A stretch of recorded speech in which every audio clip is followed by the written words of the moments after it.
Hi, I'm Rachel, and this is my Am reading video for Friday, September 25th, 2020.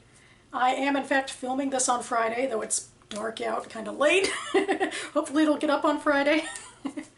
I've got to rein myself in now, maybe start filming videos as I did on Thursday nights, because next week I am indeed returning to work. Yesterday I went to the library to do a walkthrough of the new place I'll be working at for my new contract. I still have on my wristband that got me into the building. It's pretty silly. But, you know, they had a questionnaire where you had to, answer yes, no, basically to infer whether or not you were a COVID risk and, take the temp, and then they give you a daily wristband and let you into the building. Going to be a lot of changes coming up, I think. Not that they're worth rambling about here, but I realize that my off time will be changing a lot because I will have off time again, not just furlough time. Just have to remind myself that I was able to balance reading and writing life while working full-time before, so hopefully that should come again. Speaking of a week in reading, here's what I got for you. I finished Rules of Civility by Amor, Towles, which I chose from my last page 112 tag. I picked it up a couple of years ago at a used book sale because a book olive, this is her favorite fiction book, and I was curious and I liked it. Not one of my favorites, but I still liked it. It is a sort of coming-of-age tale set in 1938, very specifically that year, a year in the life of a 20-something Katie Content who, by happenstance on New Year's Eve, is at a jazz club with her friend, and they make friends, if you can call it that, with a socialite, an upper-class banker named Tinker Gray, and she becomes more involved in this New York upper society echelon. Throughout the year, she goes through various changes in her social life and her career. Her friendship with her roommate Eve takes a bit of a tumble, especially after a car accident, and Eve is involved for a bit with Tinker, even though Tinker and Katie had some feelings for each other. It's not necessarily a book that's directed plot-wise, but I think there's some interesting relationships and some interesting life lessons. When I read page 112, I was taken in by the descriptions of New York and specific places, and that stuff still, was in the rest of the book, although I think more true to my style. I'm much more taken or interested in characters. And that being said, I do think there were too many characters for me to keep up with. I don't know, maybe it's a COVID distraction talking, and I just didn't really connect or find much distinction between a lot of people that Katie was subtly hanging out with. And she's an interesting character on her own, too. She's so unemotional and removed that I think if I weren't in her head to see that she's, a human being, I wouldn't have liked her as much. She's that sort of person, and one of her rivals even says, that horrible phrase, "You're not like other girls." Like, oh God. She's a special snowflake for being ambitious, I guess.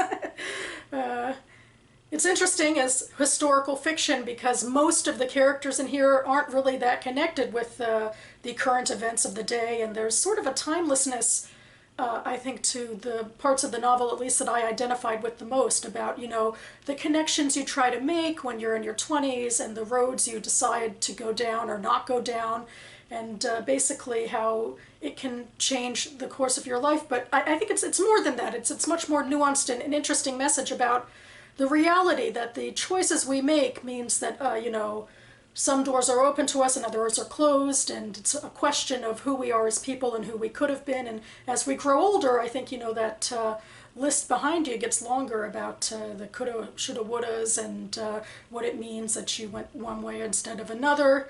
I don't necessarily think we needed the weird epilogue and prologue stuff to get to that, or at least not the prologue. I really still don't like the prologue. But I liked it, and there was really some interesting life lessons buried in perhaps a little too much narrative, but I think that there was some interesting nuanced stuff in here, so I liked it. Next, well, I just started The Beekeeper of Aleppo by Christi Lefteri. This is a BookTube prize book, so for most of these videos I've been teasing them at the end as something that I will read and then not discuss, because I'm not allowed to discuss my BookTube prize books before the judging is completed. But that being said, I need to submit my ballot by the 30th, so I need to finish this ASAP because this is my final book on my ballot. The BookTube Prize was started last year by Robert at Barter Hordes. Members of the BookTube community who signed up are judging the best in last year's fiction and nonfiction. We've been whittling those lists down all year. We are in the final round with 6 books of fiction, which I'm judging this round, and 6 books of nonfiction. And the winners will be announced in early October, and I am so very excited. And I will link to more BookTube Prize information down below. I will say that this is a novel about Syrian refugees in the UK. So there we have it. Another reason I want to make progress with that book is that I always have new books waiting in the wings. For example, this one. This is A Mercy by Toni Morrison. I am reading this book as part of Toni Morrison 2020, started by Hannah at Hannah's Books, where we're trying to read all of Toni Morrison's published novels within 2020. Getting very close to the end here. This is book 9 of 11, and I'll read from the back to tease you. In the 1680s, the slave trade in the Americas is still in its infancy. Jacob Vark is an Anglo-Dutch trader and adventurer with a small holding in the harsh north. Despite his distaste for dealing in flesh, he takes on a small slave girl as part of a payment for a bad debt from a plantation owner in Catholic Maryland. This is Florence, who can read and write and might be useful on his farms. Rejected by her mother, Florence looks for love, first from Lena, an older servant woman at her new master's house, and later from the handsome blacksmith, an African, never enslaved, who comes riding into their lives. A Mercy reveals what lies beneath the surface of slavery, but at its heart, like Beloved, it is the ambivalent, disturbing story of a mother and a daughter. A mother who casts off her daughter in order to save her, and a daughter who may never exercise the abandonment.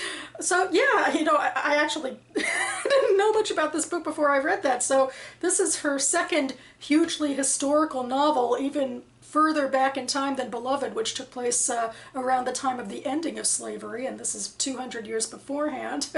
My own state comes into it, Catholic Maryland. Indeed, we were very Catholic back in the day.